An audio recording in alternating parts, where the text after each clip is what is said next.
Okay 5 minutes. సరే.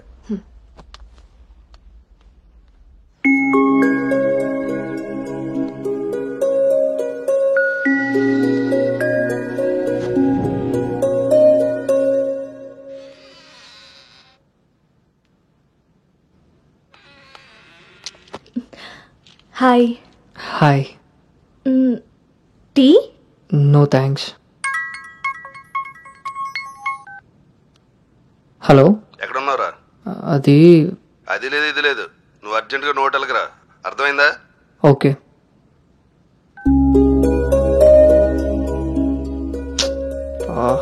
ఏమైంది గౌతమ్? అర్జెంటుగా నోవోటెల్కి వెళ్ళాలి, క్యాబ్ బుక్ అవ్వట్లేదు. నేను డ్రాప్ చేస్తాను కదా.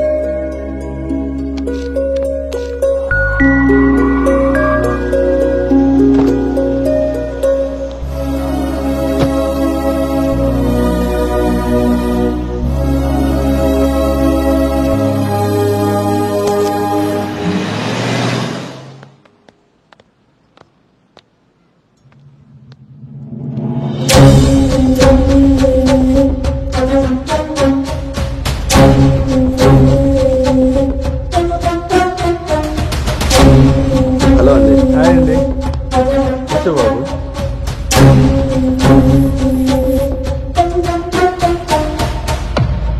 బాబు మా అమ్మాయి అను. నా మేనల్లుడు గౌతమ్. మా అమ్మాయి ఇక్కడే స్మార్ట్ వర్క్ సొల్యూషన్స్ లో వర్క్ చేస్తాం.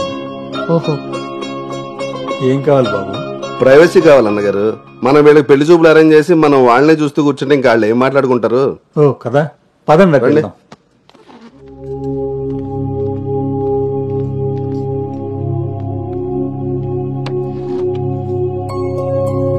అవును, ఆడాడో బ్రోకర్ గడు వస్తున్నాడు మా బావ. ఏడాడు? రావాల్సిన సమయానికంటే గంట ముందే వచ్చాను. ఓ, బాగా ఖాళీగా ఉన్నావు అనమాట. వీటితో జాగ్రత్తగా ఉండాలి. పోలీసుకు ఒక పెద్దమ్మ కొడుకులా ఉన్నాడు. వచ్చింది హోటల్కి, కళ్ళొడితే. హలో, నమస్కారం. నమస్కారం. ఈడు పేడు మొహం. Sir, order please. ఇక్కడ కదా ఆ టేబుల్ మీద తీసుకో.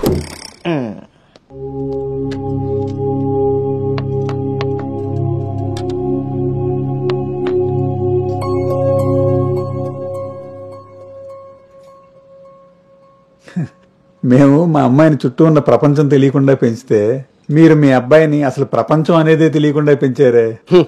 కరెక్ట్ గా చెప్పారు. అందుకే ఎదురుగా ఉన్న మీ అమ్మాయిని చూడటం అనేసి నేల చూపులు చూస్తున్నాడు యాదవ. ఇక జీవితంలో అప్పులు చేయకూడదు.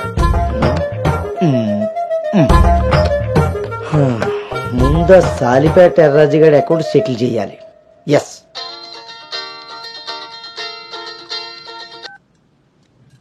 హలో,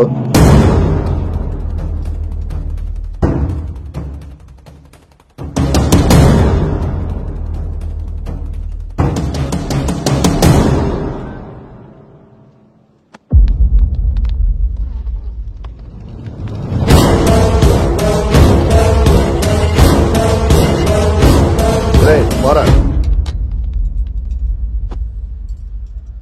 నువ్వు హైదరాబాద్ వచ్చి ఎన్ని రోజులైందమ్మా? 7 months అంకుల్. నీకు రిషి అప్పుడే బోర్ కొట్టేశాడా? మా వాడితో పెళ్లి చూపులకి రెడీ అయిపోయావు.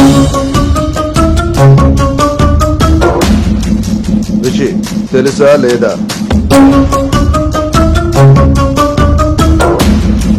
ఇక్కడ అడుగుతుంటే ఆడం చూస్తావేంటి? మావయ్య అది నీకు తెలీదు. రిషి తెలుసా లేదా? రాజా, ఈ రోజు మన దేర్రా.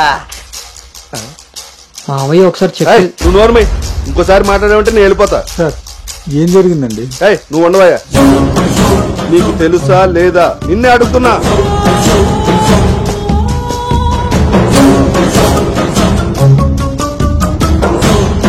మావయ్య ఒకసారి నేను చెప్పి. మీ నాన్నకు ఫోన్ చేయరా.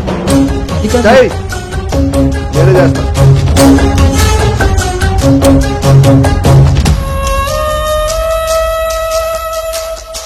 ఇక్కడ ఏదో పులిహోర అయినట్టుంది. వీళ్ళిద్దరికి తలంబరాలు వేయించడం కంటే నేను వెళ్ళి తాలింపు వేసుకోవడం బెటర్లా ఉంది. తినమ్మ జీవితం మొత్తం రివర్స్ అయిపోయింది. అదేం నోటితో వాగిందో అదే జరిగింది. అమ్మాయికి అబ్బాయిని పరిచయం చేసావా? నేను వీళ్ళకి మనవాడిని మాత్రమే పరిచయం చేశాను, కానీ వీళ్ళు వాళ్ళకున్న చాలా కొత్త యాంగిల్ చూపించారు బావా. మీరు మంచోళ్ళు కాబట్టి ఆ రోజు పెళ్లి చూపుల్లో కళ్ళు తిరిగి పడిపోతే ఒంట్లో బాగోలేక పడిపోయింది అనుకున్నారు. ఒళ్ళు కొవ్వెక్కి కొట్టుకుని పడిపోయిందని తెలుసుకోలేకపోయారు. ఊళ్ళో పెట్టాల్సిన పెళ్లి చూపులు గుట్టు చప్పుడు కాకుండా ఇక్కడెందుకు పెట్టారో తెలుసా బావా? నలుగురికి తెలిసేలా అక్కడ పెడితే ఈవిడి గారి బాగోతం మనకెక్కడ తెలుస్తుందో అని జాగ్రత్తగా ప్లాన్ చేసి మీకు సంబంధం లేని ఒకటి మీకు మనవని చేద్దామని చూస్తున్నారు. అంతే బావా. అలాగే మావయ్య అది మా కాదు బావ ఈ సంబంధం క్యాన్సిల్ అని చెప్పాడు. మావయ్య నేను చెప్పేది ఒకసారి. మూసుకుని రారా. వీళ్ళది ఒక ఫ్యామిలీ, మళ్ళీ వీళ్ళకి సంబంధాలు. ఎవరైనా మన మాట అన్నప్పుడు మనకు కోపం వస్తే ఆ మాట అబద్ధం, బాధ వస్తే ఆ మాట నిజం. మీరేం ఫీల్ అవుతున్నారో ఆలోచిస్తే మీకే అర్థం అవుతుంది నేను అన్న మాటలు అబద్ధాలా నిజాలా అని. నువ్వు రారా.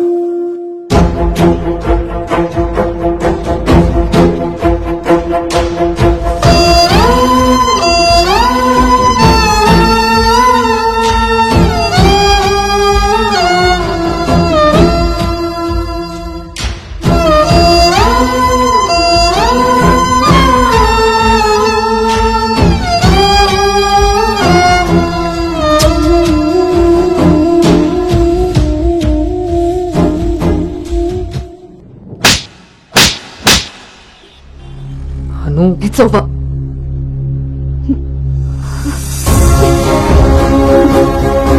ఏ నమ్మకంతో అయితే నీతో ట్రావెల్ చేశానో ఆ నమ్మకాన్ని చంపేశావు. అసలు నీకు నాకు తప్ప తెలియని రిషి బయటికి ఎలా వచ్చాడు? మనం ఎవరితో అయినా పర్సనల్స్ షేర్ చేసుకుంటే వాళ్ళు దాన్ని మనసులో పెట్టుకునే వాళ్ళ ఉండాలి, బయట పెట్టే వాళ్ళ ఉండకూడదు.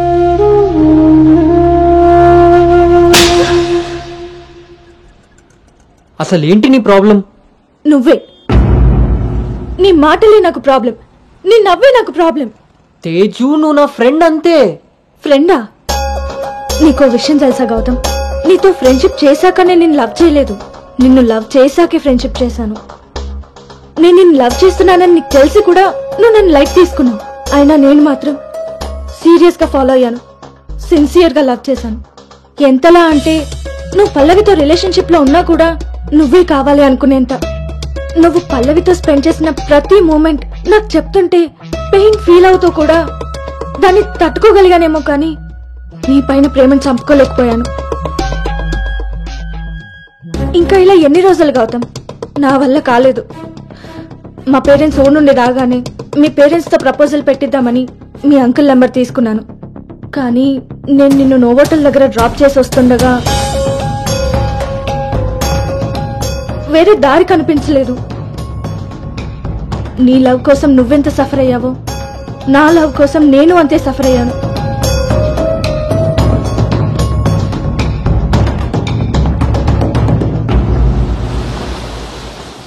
ఏంట్రా ఇలా జరిగింది? సాయంత్రానికల్లా శుభవార్తతో తిరిగి వస్తా అన్నావు, అలాంటిది సడన్ గా ఇలా? సడన్ గా ఏవి రావురా, అన్నీ ఎప్పటి నుంచో ఉంటాయి, సడన్ గా బయటపడతాయి అంతే.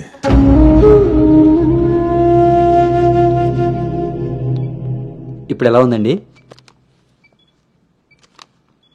సార్? మీరు కొంచెం బయట వెయిట్ చేస్తారా?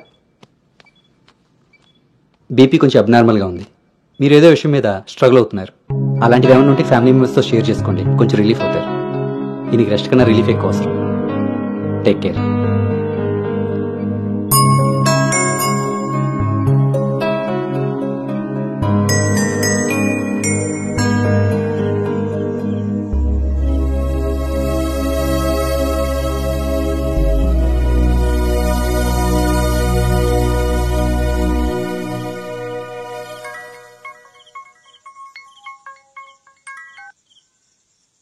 భార్గవి,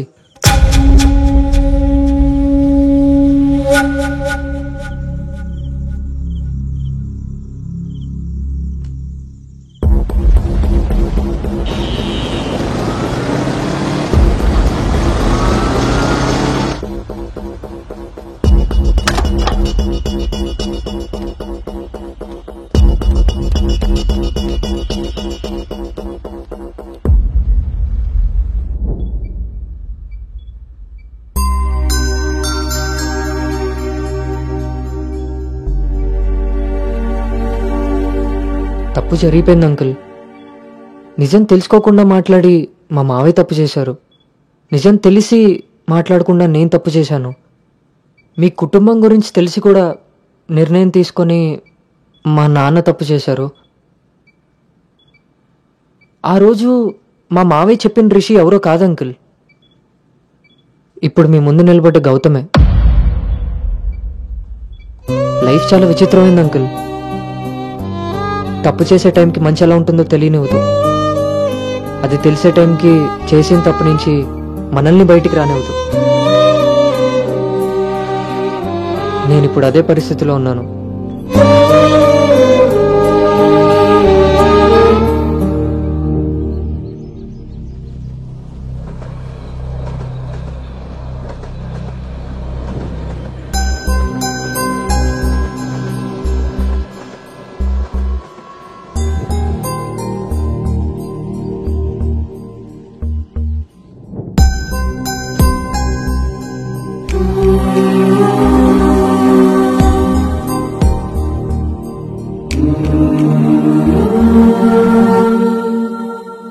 అమ్మాయి విషయంలో తప్పు జరిగిందని తెలిసాక కోపాన్ని ఆపుకోలేకపోయాను.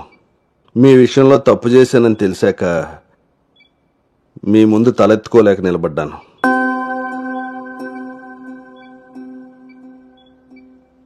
ఎదిగే పిల్లలకి స్వేచ్ఛనిచ్చే మనం మన పిల్లలు ఎదిగిపోయారన్న విషయం కూడా తల్లిదండ్రులుగా మనం గుర్తించగలగాలి.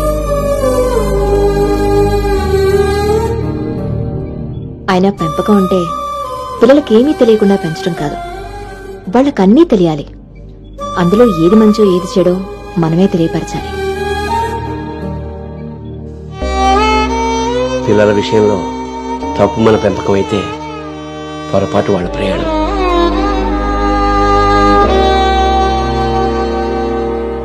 మనం మోస్తున్న పల్లకిలో కూర్చున్నది మన పిల్లలు. వాళ్ళు బాధ పెట్టారని దింపేయగలవా? మనం బాధపడ్డామని వాళ్ళని వదిలేయగలవా? మన జీవితాంతం వరకు వాళ్ళని మోస్తూనే ఉంటాం. పిల్లలు కదా. మనం ఒకరినొకరు అర్థం చేసుకున్నాక ఇంకా కావాల్సింది కన్నీళ్లు కారణాలు కాదు.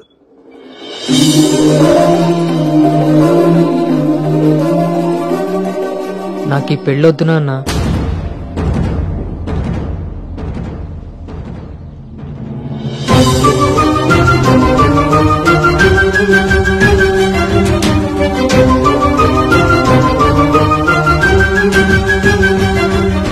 అసలు ఇది ఎలాంటి పెళ్ళమ్మా? పెద్దలు కుదిర్చి పిల్లల ఇష్టంతో జరుగుతున్న పెళ్ళ, లేక పిల్లలే ఇష్టపడి పెద్దల్ని ఒప్పించి చేసుకుంటున్న పెళ్ళ? పెద్దలు చేసే పెళ్లిలో కానీ పెద్దల్ని ఎదిరించి చేసుకునే పెళ్లిలో కానీ పెళ్ళి ఎలా ఉంటుందో ప్రేమ కూడా అలానే ఉంటుంది. కానీ మా పెళ్లిలో అది మాత్రమే ఉండదు. ఆ రోజు మీరు అడిగారు నన్ను, నువ్వు సంతోషంగా ఉండాలి అంటే నీకు ఎలాంటి భర్త కావాలి అని. అప్పుడు నా మనసులో మాట చెప్పాను. కానీ నేను ఆ రోజు చెప్పిన వ్యక్తి గౌతమ్ అయితే కాదు నాన్న. పెద్దలకి నచ్చినట్టుగా పిల్లల్ని పెంచుకునే అవకాశం అందరికీ ఉండొచ్చు. పెద్దలకి నచ్చిన విధంగా పిల్లలు పెళ్లి చేసే అదృష్టం కొంతమందికే ఉంటుంది. కానీ మేం చేసిన ఈ పొరపాటు కనీసం మిమ్మల్ని కొంతమందిలో కూడా ఉండనివ్వలేదు. ఆ రోజు పెళ్లి చూపుల్లో ఒకరికొకరు ఎదురుపడలేకపోయినా మేము ఈరోజు ఒకరితో ఒకరు జీవితాన్ని ఎలా పంచుకోగలమమ్మా? ఇదంతా విన్న తర్వాత కూడా మీరు ఈ పెళ్లి చేయాలనుకుంటే మీరు మా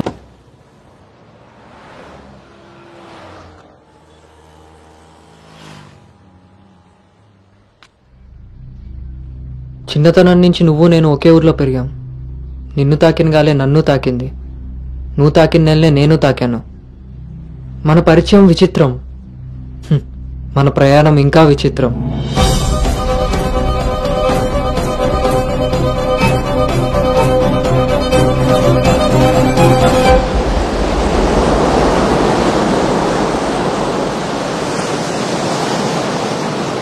నీకు తెలియని విషయం ఏంటంటే మన పెళ్లి చూపులప్పుడు నేను నిన్ను చూశాను. ఎవరితో అయితే అలాంటి రిలేషన్లో ఉన్నానో తననే పెళ్లి చేసుకోబోతున్నానని టెన్షన్తో పారిపోయాను. తర్వాత మళ్ళీ కలవకూడదు, కనీసం ఎదురుపడకూడదు అనుకున్నాను. కానీ మన మనసులో మనల్ని కలపకపోయినా పరిస్థితులు మనం మళ్ళీ ఎదురుపడేలా చేశాయి. మనం కలిసిన ఈ కొన్ని రోజులే నా మనసులో ఉన్న ఫీలింగ్స్ని నేను అర్థం చేసుకునేలా చేశాయి.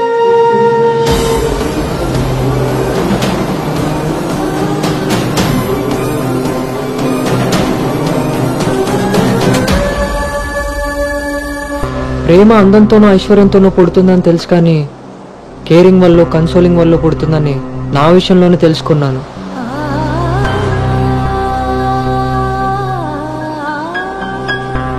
అసలు నీకు నాకున్న సంబంధం ఏంటి? ఎప్పుడు కలుద్దాం, ఎక్కడ కలుద్దాం? మరి అలాంటప్పుడు నీ స్ట్రగుల్ని నేనెందుకు ఫీల్ అవ్వాలి?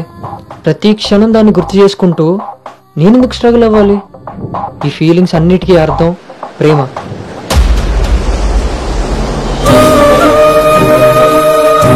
ఆ విషయం చెప్తే నన్ను తప్పుగా చూసి దూరం చేస్తావేమో అన్న భయంతో చెప్పలేకపోయాను. కానీ నువ్వు పెళ్లి చూపులకు ఒప్పుకున్నాక అర్థమైంది అది డౌట్ కాదు, నిజమని. ఎందుకో తెలుసా? నిన్ను చూసుకోవడానికి వచ్చే పెళ్లి కొడుకు నేను కాదని నీకు తెలుసు కాబట్టి. నువ్వు అక్కడ పెళ్లి చూపులకు ఒప్పుకున్నావంటే ఇక్కడ నన్ను లవ్ చేయట్లేదనే కదా. మరి నేనెందుకు ఒప్పుకున్నానో తెలుసా? నన్ను చూస్తే నువ్వు ఎలాగో నచ్చలేదనే చెప్తావు. ఆ మాట విని నా మనసు బాధపడుతుందని తెలిసినా మా నాన్న మాట కాదనకుండా వచ్చినందుకు కనీసం ఆయనైనా సంతోషపడతారని వస్తానన్నాను. నేను పల్లవిని దాటి అనుని చేరడానికి చాలా ప్రయత్నించాను, కానీ చివరికి రిషిగానే మిగిలిపోయాను. అలానే నా మనసులో మాట ఎవరికి చెప్పకుండా ఉండలేను.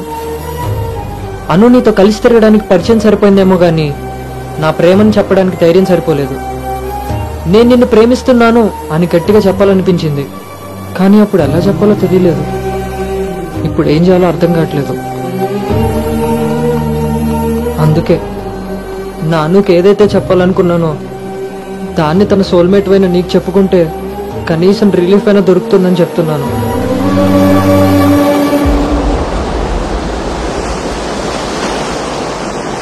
I love you, Anu. I love you, Anu. I love you, Anu.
Gautam, నేనొకటి అడగనా? ఇప్పుడే కదా అయింది, మళ్ళీనా? ఛీ, అది కాదు.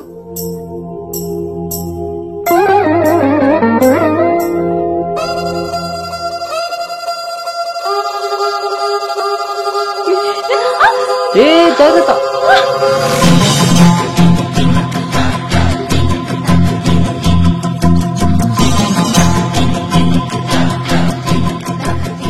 ఆ రోజు కూడా రైల్వే స్టేషన్ లో ఇలాగే పట్టుకోవచ్చు కదా, మొత్తెందుకు పెట్టేసా?